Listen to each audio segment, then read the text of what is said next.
Siya magbabayad ng kuryente. Naku, abangan namin yan, Marcoleta, ha? Yari ka sa amin kapag kayan, hindi mo nabayaran at pagka yung mga kuryente namin ay hindi bumaba, nako. Kapag 2K daw yung kuryente, magiging libre na daw. Nako po, Marcoleta, aabangan ka namin. Maniningil kami sa iyo. Oh, dahil po ni-request, mga kababayan ng mga DDS, i-topic daw po natin. Dahil kinakabahan daw tayo kay Marcoleta, isingit na natin si Marcoleta. Oh! Inumungkahi ni Senatorial Candidate Rodante Marcoleta na maging libre na ang mga pamilyang kumukonsumo ng 2,000 piso. Nako, libre na yung 2,000. Diyos ko po, Marcoleta! Hindi ko alam kung paano mo gagawin to. Pero ganito gagawin namin. Kapag ka nagawa mo yan, sasaluduhan kita. No? Sasaluduhan kita. Hindi kami kagaya ng mga DDS na boplax. Yung mga DDSO kasi, mga kababayan, is 20 pesos na bigas, 20 pesos na bigas, nasaan na yung 20 pesos na bigas? Tapos sabi nung isang attorney, gutom na po kami, presidente. Nung inilabas po yung 20 pesos na bigas, pinatikos din. Walang pupuntahan. Di po ba? Pakinggan mo, Marcoleta. Pag eto natupad mo, walang kahit anong paliwanag. Sasaluduhan kita. Ibablog kita ng 1 buwan. No? Mailibre mo lang yung ating mga kababayan kapag ka 2,000 ang kanilang ang kanilang bill. Saan ba kukunin muna yung pambabayad dyan? Sa kanilang kuryente. Yan sa si Marcoleta, kakayanin ito kung magkakaroon lamang ng kaayusan sa mga batas tingin sa kuryente. Earl Obregas, magbabalita. O yan, masarap to, mga kababayan. Pakinggan natin. Oy, eto singit na vlog to. Singit na to. Nasaan na yung kaninang naghahanap? I-vlog ko daw si Marcoleta. O eto na. Akala na yata nito mga to. Mark Ramos, dati nung hindi pa nananalo si Marcoleta, ibinablog mo. Ngayon, ayun, panalo na. Ano, natatakot ka na? Ito, vlog pa din. Oh, nasingil tuloy. At tatatak tuloy sa utak ng mamamayang Pilipino.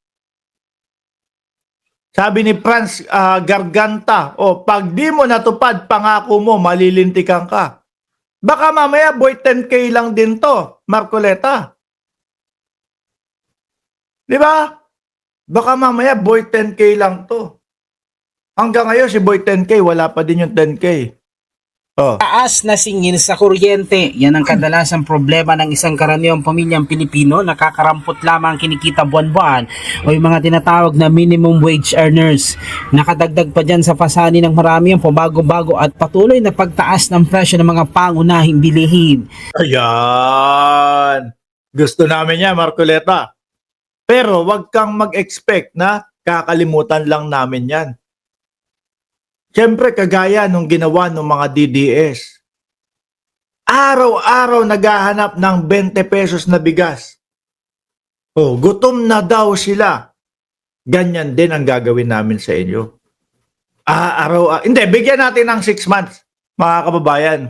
Or, nagbigay ba siya ng petsa kung kailan niya gagawin? O wala lang? Wala lang siguro, Kumbaga, hindi naman ako nagbigay ng petsa kung kailan ko magagawa yan Di ba? At ito po, hindi natin sinisigaw para sa atin, Kasi mga kababayan, kagaya ko, sarili ko, wala naman ako sa Pilipinas. Meron kaming bahay dyan. May ilang property kami dyan. Zero naman ang kuryente noon, kahit papaano. Wala naman nakatira. Di po ba? Para ito doon sa mga kababayan natin na talaga namang hirap sa kuryente. Magkano daw ulit? Ano daw sabi ni Marcoleta? Na ang ililibre? Senatorial Candidate Rodante Marcoleta na maging libre na ang mga pamilyang kumukonsumo ng 2,000 piso sa kanilang kuryente.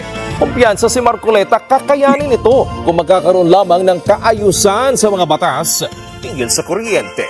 Earl Obregas, magbabalita. Pakinggan natin.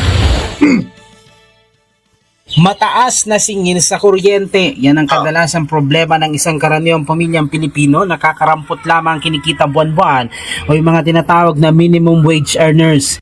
Marcoleta, sinabi mo yan bago mag-eleksyon. So panigurado, yan ang inaasahan ng bumoto sa iyo.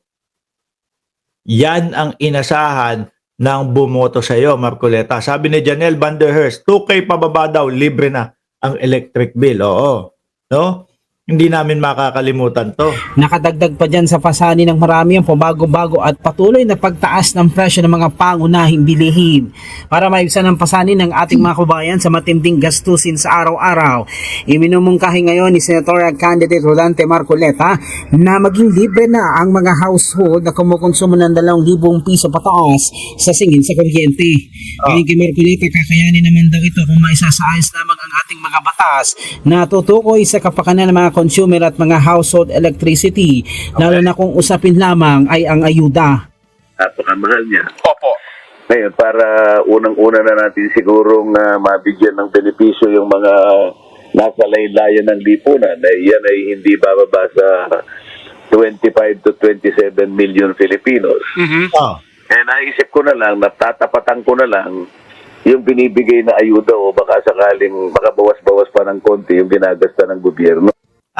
Kumbaga, doon din, no? Imbes na ayuda, ang nakikita kong gagawin ni Marcoleta, ililipat yung ayuda doon sa 2K. Ano po, mga kababayan?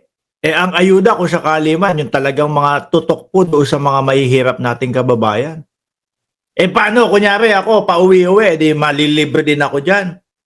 No, kapag umuwi ako, walang 2,000 ang kuryente ang bill ng kuryente ni Mark Ramos.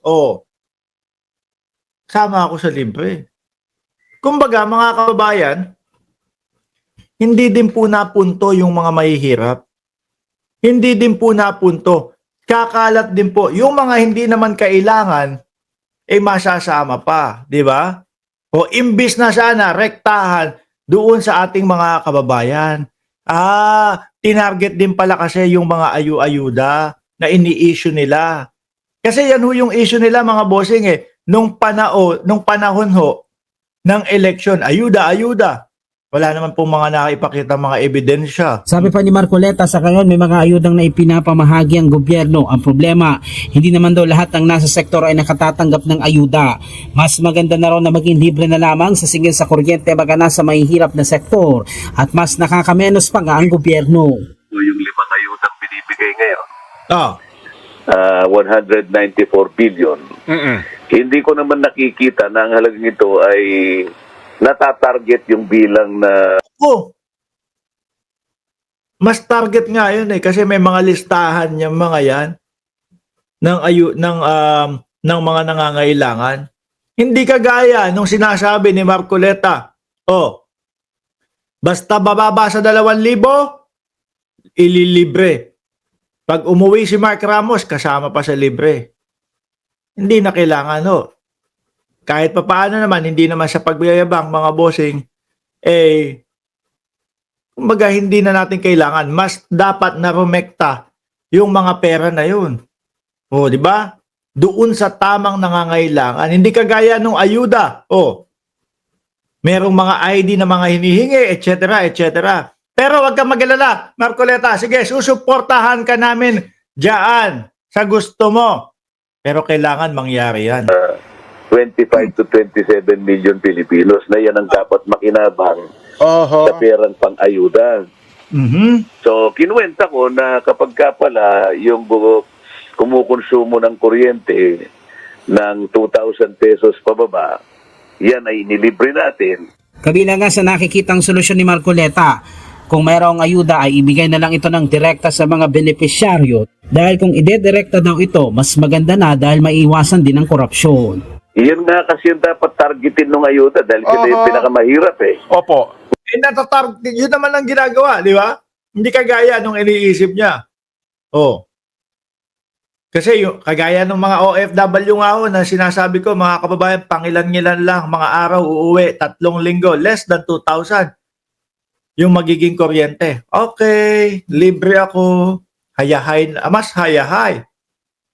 Di po ba? Hindi naman po tayo against doon sa mga OFW. Alam naman po natin yung mga OFW at yung mga bakasyonista, kayang-kaya naman pong magbayad ng kuryente niyan. Di ba? Kaya lang, ang pinupunto natin dito, mukhang hindi naman matatarget yung mga mahihirap at kakalat lang din doon sa miski hindi nangangailangan. Tinitira nyo agad kasi. Ano gagawin nyo? Sabi, i-vlog ko. No? Napaghahandaan ni Marcoleta yung mga issue na binabato nyo sa kanya. Antayin nyo kasi na magkamali. Hindi. Kailangan talaga yan. No, yung 20 pesos na bigas, binanatan nila ng binanatan. Ayan, nangyari na. Oh. Sabi kasi, ni-request ng mga DDS, i-vlog mo si Marcoleta. Ngayong panalo na, akala yata natatakot ako kay Marcoleta. Kasi senador na. Yan, your request is my command. Nangyari na, okay? Sabi tuloy ni Jan, yung West Philippine Sea issue, wag na natin pag-usapan yun. Kasi kumambyo na si Marcoleta. Diba? Okay na yung kinambyuhan niya na. Kung yun yung tingin niya, na mapapaniwala niya tayo, na ang sinasabi niya doon ay patungkol sa pangalan, bahala siya. No? Basta ang tayo, alam natin, there is no such as West Philippine Sea. Ang kanyang ibig sabihin, walang Philippine Sea. Guni-guni lang natin yon.